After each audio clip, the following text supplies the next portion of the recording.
Assalamualaikum, dear students. In the previous lectures we had discussed about Mendelism, and we are also discussing the deviations from Mendelism, and we have discussed about incomplete dominance and codominance. So we have seen three things, that is complete dominance, incomplete dominance and codominance. In all these processes we have seen that a single gene controls a single character. But we have seen in many cases that a single gene it controls the expression of a number of traits.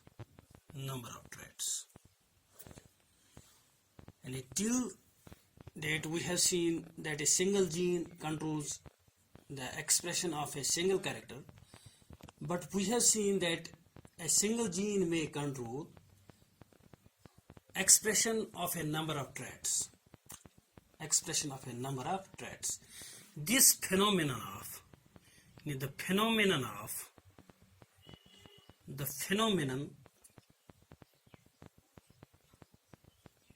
in which same gene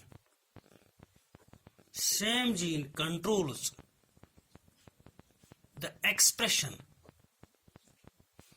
of a number of traits is called pleiotropy. And the phenomenon in which a single gene controls a number of traits, it is called pleiotropy, and such genes are called as pleiotropic genes. The phenomenon in which a single gene controls the expression of more than one characters, it is called pleiotropy, and such genes are called as pleiotropic genes.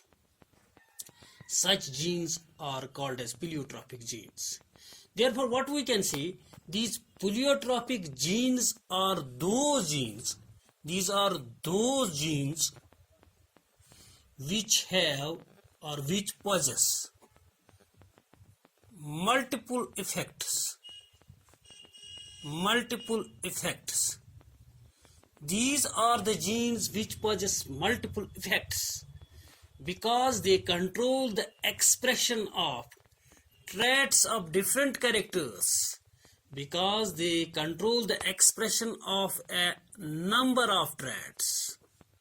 That means they have multiple effects.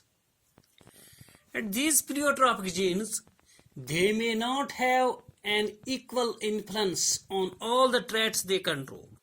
For example, if a pleiotropic gene, it controls more than one traits, this does not have equal influence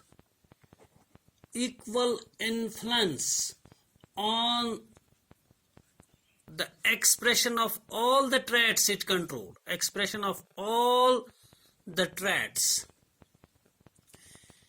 Although it controls the expression of more than one traits, but it does not have equal influence on all the traits it controlled. It has a more evident effect. It has a more evident expression or effect on its particular trait, on a specific trait, that is called a major effect, and a less evident effect on its other trait, that is called a minor or secondary effect or effects. And although a gene controls the expression of more than one traits, but it does not have equal influence on all the traits it controls, it may have a more evident effect, specific effect on one trait, that is called a major effect or primary effect, and it may have a less evident effect on the expression of another trait, that is called a minor or secondary effect. If a gene A, it controls more than one traits, for example, it controls three traits, 1, 2 and 3. On trait number 1, it has more evident control on its expression. It has more evident expression on this trait. This we call as major effect or primary effect. And on these two characters, 2nd and 3, it has less evident effect. Less evident effect. This we call minor effect or secondary effects. Minor effects or secondary effects. For example, the gene controlling flower color in sweet pea. Gene controlling flower color in sweet pea. The gene controlling flower color in sweet pea also affects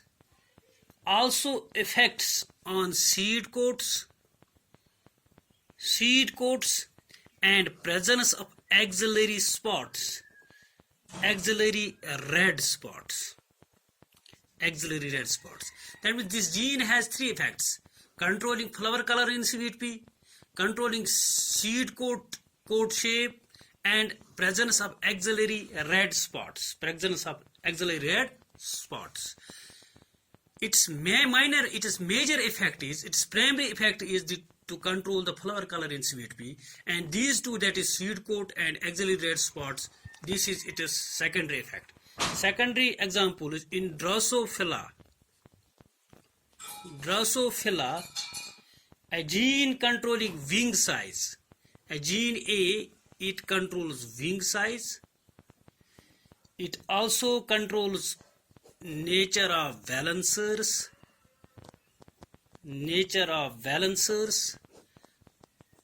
eye color, and fertility, and also another trait, that is longevity.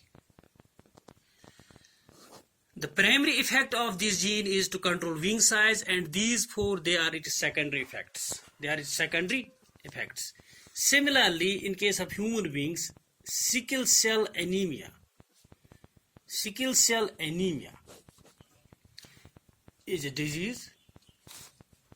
Sickle cell anemia, it is controlled by a pleiotropic gene. And a gene, it causes sickle cell anemia. On the other hand, it also alters type of hemoglobin, and also changes the form of red corpuscles. And this has three effects, that is causing sickle cell anemia, affecting the type of hemoglobin, and also changes the form of red corpuscles. That is, this gene has three effects. That means it has multiple effects.